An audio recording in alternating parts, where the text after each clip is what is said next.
Hello and welcome to another episode of Dad versus Daughter. I'm Tim the Dad, and today I want to take a look at the expansions to one of my all-time favorite games, which is Western Legends.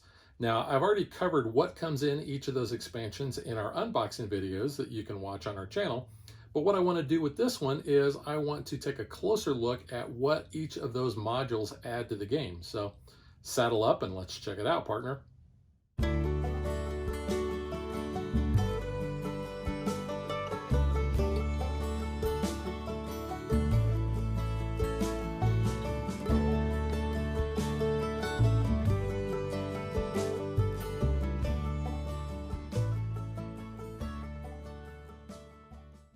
First off, I want to iterate that all of the content that I've gotten in all of the expansions has already been added to where they belong. So all the new characters, their gold cards, item cards, all those have been added with what already came with the game and what I got in the other expansions. So everything is added in. But what I'm going to do is I'm going to go through the things that I have already personally played with in the game, and I'm going to kind of give you my thoughts on those, what they add, what I might like or not like about each one of those. And then in a second part, whenever I have completed playing with everything, I will include thoughts on those.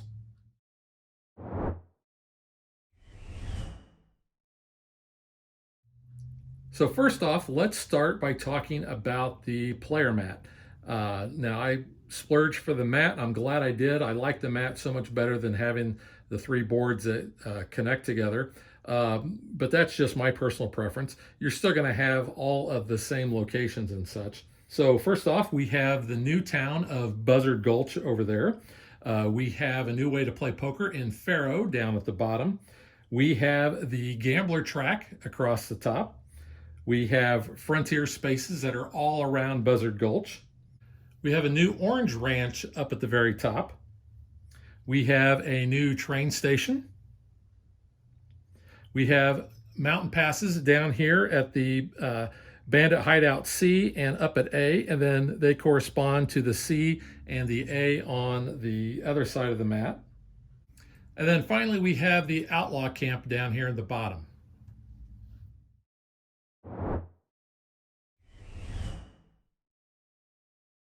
One of my favorite things that was included in the Blood Money expansion is the ability to do a full randomization of all of the items that are part of the general store and the trading post. So you can see we've got a huge stack. We've got a card for every item. And on the back of this one, it shows you what your standard setup is. So you always want to make sure you have at least one weapon and one mount. It also tells you you can use 10 random items in the general store. For the trading post, one weapon and one mount, 4 random items. And then the traveling trader tells you you're going to put the legendary item deck in there and all remaining items. So what I like to do is I like to just take this big stack of cards and just shuffle them all together and then just start putting them into the slots in the general store and the trading post, making sure that I have at least one weapon and one mount on there. And then when I've filled all those spots, then I don't include any more. That's just a personal preference. You're going to have 3 legendary items in your traveling trader. So I only take 2 items and place those in there as well as the legendary items.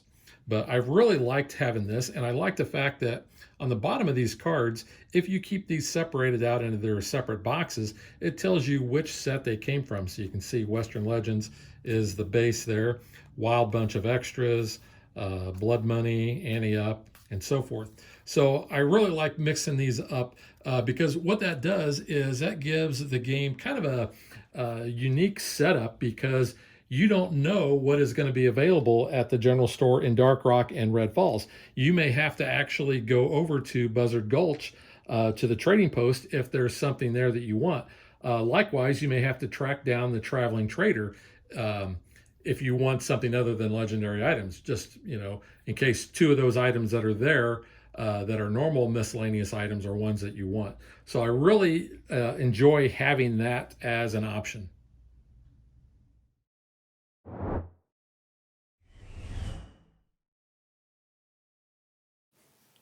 So you can see the frontier around Buzzard Gulch is unexplored, and that's where these frontier tokens come in.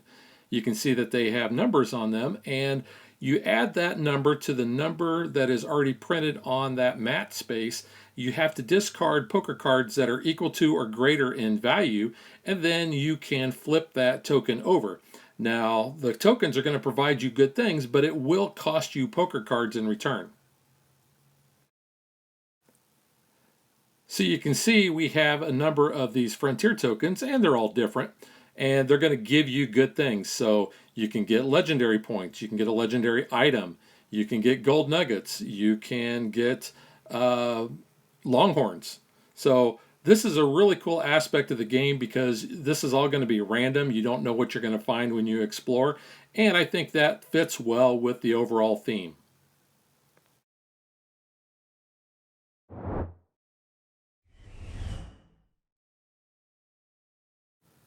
Now, Pharaoh actually was a more popular game back in the day over poker.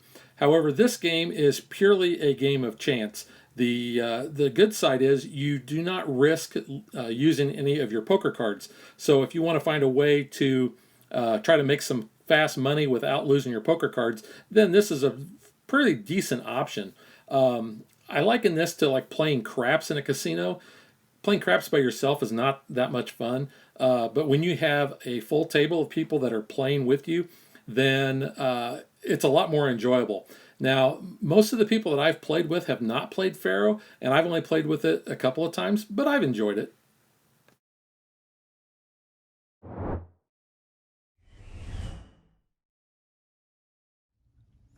Another module that I really like is the events. Now you can see we've got a whole stack of event cards there, and I have also included the unique events in here as well. You're going to resolve a certain number of these at the beginning of every game based on player count. So that could generate claim jumpers or high rollers, outlaws, longhorns on various areas of the map, as well as, like I said, the unique events. And those are going to be putting a lot of different things out there. And I got that upside down. And as you can see, it says spawn a longhorn at the Spikes View Bandit hideout and move the sheriff to Mephisto's Point Ranch. So a lot of things are going to happen whenever these come out. It gives a certain randomness to it. So you have basically a different narrative for each of your games. And these are going to be triggered. You're going to be placing during setup an event marker on every fifth space on the legendary point track up to wherever you are playing in your game. So this, I have this set up for a medium game. So I have a event token on 5, 10, and 15 points. You also put them on the fifth spot in the marshal track, the wanted track, and the gambler track. Now, whenever someone crosses that, then you are going to read the top card of the event deck and you're going to resolve it. So I really like that because, like I said, it adds to the narrative. You don't know which events are going to come out. And when they do, you're going to be placing those snazzy poker chips up there out on the board somewhere. Now, I said snazzy poker chips. Not everybody is going to have these, but you do have the cardboard tokens that come with the game. But you can see we have a high roller here, and this is going to tell you the number at the top is the number of poker cards that they're going to draw when you challenge them, and at the bottom is going to be your rewards. Now, these are all going to follow something very similar. The outlaw token is going to show you how many of the fight cards are going to be drawn, and then what you're going to gain if you are successful at beating them. The claim jumper is very similar, the number of fight cards and what you're going to be getting from them. And then the longhorns, they show that your movement is reduced by 1 for every one of these that you have. And then they all say the same thing. You're going to gain 1 legendary point and $30. And then we have a whole stack for the unique events, and they all have different icons that match the cards. So the cards will have this icon at the bottom. When you read that card off, you're going to be placing this on the board, and then when someone reaches that, then they can try to resolve that event. But you can see we have all different types of unique events, and the pictures match what those events are. I like this one because it's double-sided. You either have a wound or you get money. And then you have the wounded deputy.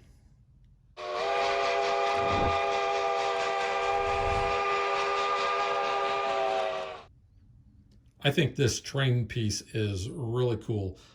There's a lot of detail that you can see there. It could have been painted a little different, but it's very functional and it looks nice as well. I really kind of like the train. I didn't know how I would at first because you only have to be at a location the train is at if you're going to rob it.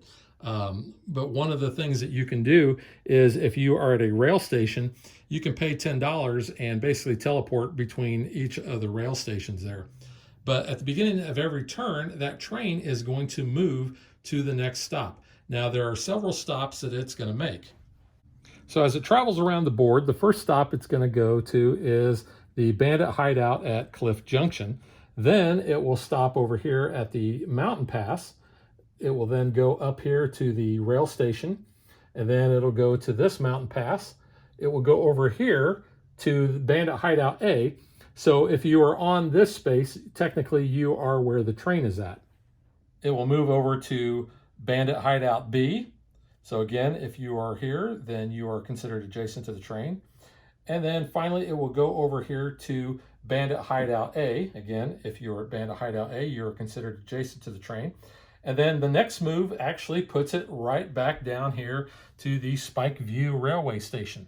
Now, when you place the train on a spot, you want to make sure that the front part of the train is in that first spot. You can see this is divided into two spots, but you always want to make sure that that locomotive is in that further spot.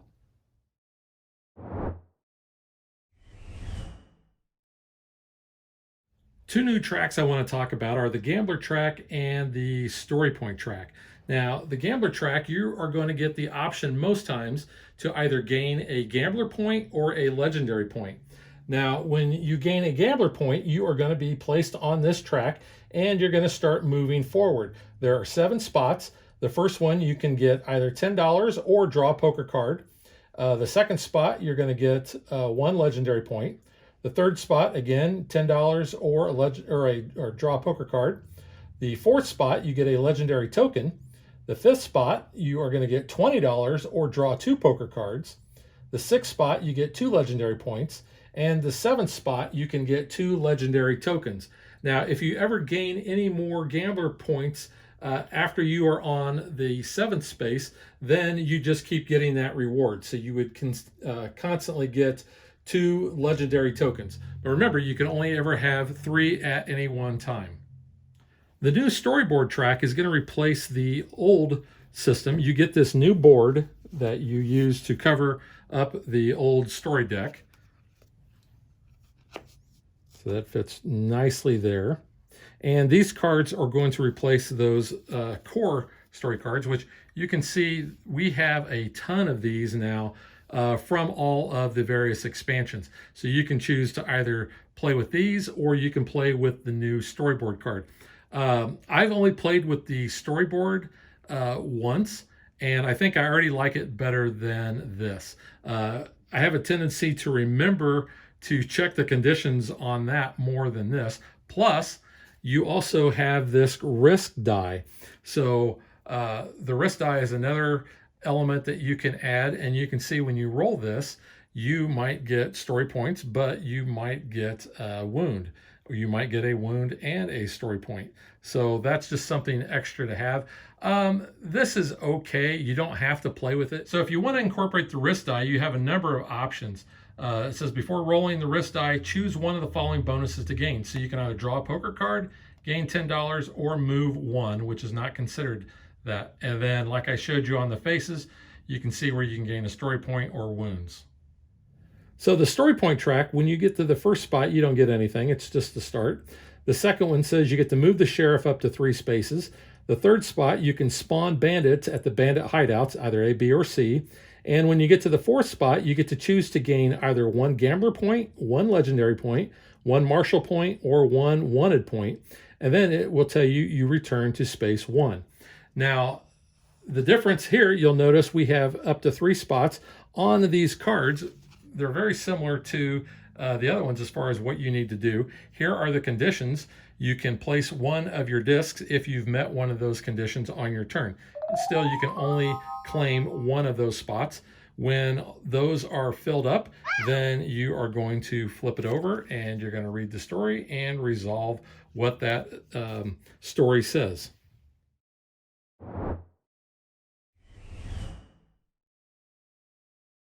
Another module I like to include that came with the Blood Money expansion is the Traveling Trader. And you can see he has this nice little wagon, and there's a lot of good detail on that. Flip it around. I'm not really sure how well you can see that in this light, but it is very neat. Now, you're going to start the game by drawing a card off of his deck here, and that's going to tell you where he is going to start. So if we flip that over, it will show that he is going to start in Mephisto's Point. So it says move the Traveling Trader to Mephisto's Point. So you'll notice on the map, Mephisto's Point is really any of this area up in here. What I like to do is whoever is the one who is responsible for spawning that card or flipping that card gets to decide where to place that. And I like to put it in the 3 spots, or in one of the 3 spots where the name is at. So for instance, I'll just put him there in the middle. Now, anytime anyone takes that trader action and either buys a miscellaneous item or buys a legendary item, which, by the way, legendary items cost $40 a piece unless they say otherwise, they're going to flip this card and they are going to move that Traveling Trader to the next location. So this says he's going to go to Red Falls. And it just says, it shows you it could be anywhere within that town. Again, I like to play that whoever is the one who triggered that gets to choose where they're going to go. So just move the Traveling Trader over there. Now, there's not a lot of spots that they can go to. You can see there's just not that many cards, but you're going to be able to vary it up by putting them in the various locations. So you can see we have the Traveling Trader stand here. So what you're going to do to set this up is you have a whole stack of legendary items. You're going to be placing those face down after you shuffle them. You also have this card, which is basically a blocker card that you're going to put in the back, just so nobody can see what is on the back there. But I like this idea of having these specific items. Like I said, most of these are one-offs. Like this one, the shortcut says you can pass through mountain passes as part of a move action with 1 movement. Now that one's not a one-off. You can keep that one and continue to do it. And some of these, you'll have ongoing effects. There's a weapon. But like I said, some of these are one-offs, and you never know what's going to come up because, like I said, you have a whole stack of those legendary items. So I really like having this module in my games as well, because like I said, it gives a different flavor, just like having those randomized cards for the general store and the trading post.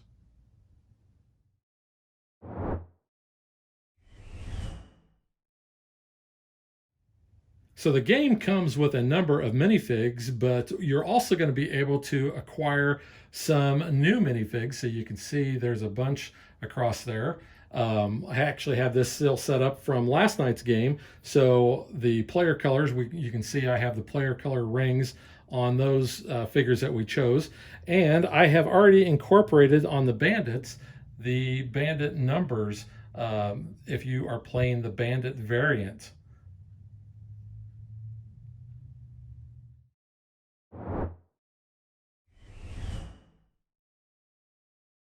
Now, when you want to get really mean and nasty, you can introduce these injury cards. Now, if ever you would take more wounds than what your board can handle, basically, if you take more than 3 wounds, then you're going to have to take an injury card. And these are going to stay with you until you can get these resolved by basically going to the doctor's office. But you can see that there's nothing good that comes from this. You're going to reduce your movement by 1 to a minimum of 1. End of game, you lose a legendary point. So that's the way a lot of these are. You can't carry more than 1 miscellaneous item, and you have to discard all but 1. So yeah, so these are all bad things, and it tells you. I like the names of these. Injured leg, busted leg, blinded, grazed, disfigured, belly shot, severe injury, draw an additional injury. End of game, it's worth -2 legendary points. Mortal injury, busted arm, broken leg. These, it's just cool. They're all mean and nasty. And that is definitely something that you may decide that you don't want to add to your game. And I would say that when you're first starting out, don't use these just because they are so mean and nasty. But once you are very comfortable with all the aspects of the game and you want to add a little, like I said, nastiness to it, then by all means incorporate the injury cards.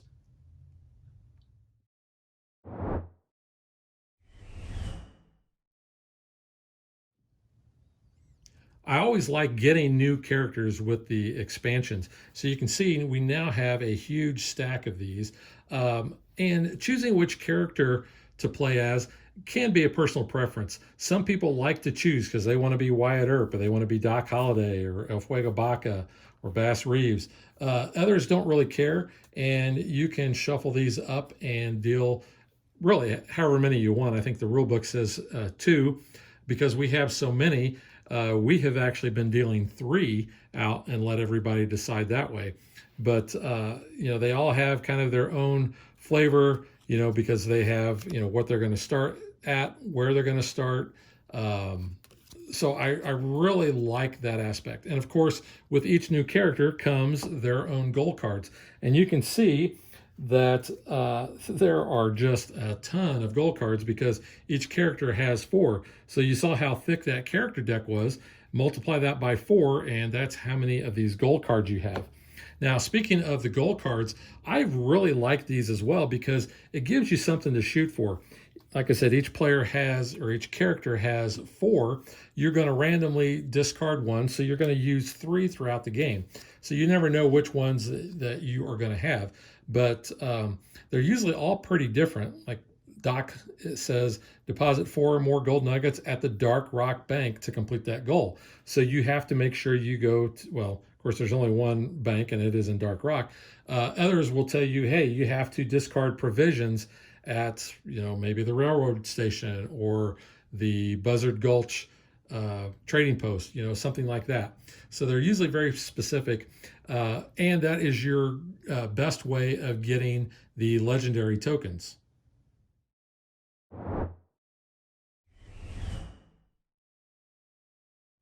There are several variants that you can add into the game. I have actually only played with 3 of those, and I just talked about one of those, and that was the goal cards. You can choose to use these or not. I always use these. I like that. I don't think any of that adds any more complexity to that. This next variant is the Joker card variant. Now, this has kind of been one of those things that people either like or they don't like. I've enjoyed actually using this because it gives you a chance to kind of have that wild card element in there. When you're using this, basically you can show a card from your hand, and this mimics that card. You discard the Joker card, but you're able to keep that card that this mimicked in your hand and use it another time. Also, if this comes up on the flop when you're playing poker, then it's wild. So I like the Joker cards, but there are some people that say they want to take them out. They don't ever want to use these again. But for me, they're in my deck. The only other variant that I've played is the Man in Black, because I've played this several times as a 2-player game, so that's why you use the Man in Black, to kind of have that third character on the board. And you can see with the expansions, you're going to get several more Men in Black cards, and you resolve those at the end of every round. So after both players have taken their turn, then the Man in Black gets to go. The Man in Black gets legendary points, so he can actually win. So you've got to fight and on the legendary track in order to try to beat him, because he could win and you and your buddy are losers. But it comes with this card. It tells you basically how you handle being or playing with the Man in Black as far as robbing and that sort of thing. The only thing I did not like about the Man in Black is that he tends to basically go against whoever is in the lead. So it's kind of an equalizer. It's really hard to account for the man in black since he does go after that lead player a majority of the times.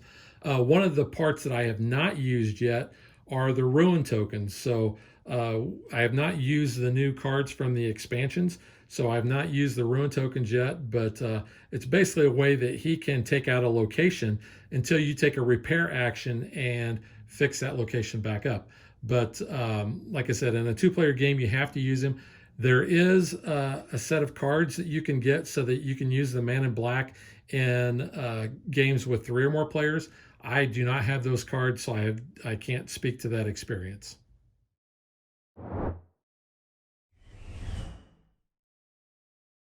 That wraps up part 1 of my review of the various modules that you get in the expansions. There is a lot more content to cover, so whenever I can get part 2, you're going to be seeing things about the deeds, the other variants, the posse gang cards, the bandits I showed you with the numbers on the bottom, where you're going to be able to flip cards to determine what that specific bandit does. The high stakes poker, which I think plays more like real Texas Hold'em poker, but all the games so far, we've just used the standard poker that the game introduces. There is a sheriff variant as well as a title card variant. So something to look forward to with part 2. So as always, I hope you really enjoy playing Western Legends. I do. I always look forward to including new things. I don't think anything has added to the complexity of the game. It just adds more options for what you can do on your turn. So we will catch you guys next time. Thanks for watching our video. We hope you enjoyed it. And if you did, click that like and subscribe button. You can also follow us on social media like Facebook and Twitter at DadBeDaughter. And if you like what we do and you want to support us, you can visit our Patreon page. So thanks for watching. Thanks.